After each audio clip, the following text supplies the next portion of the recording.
আসসালামু আলাইকুম। এই যে আমরা এখন পিঠা খাবো।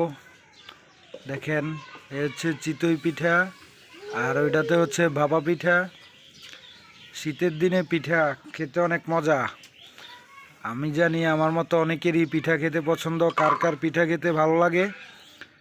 বেসিক্যালি এই চিতই পিঠা এবং ভাপা পিঠা কার কার পছন্দ আমাদের কমেন্ট বক্সে কমেন্ট করে জানাবেন। এই যে দেখেন, এই যে ভাপা পিঠা, আর এই যে পিঠা।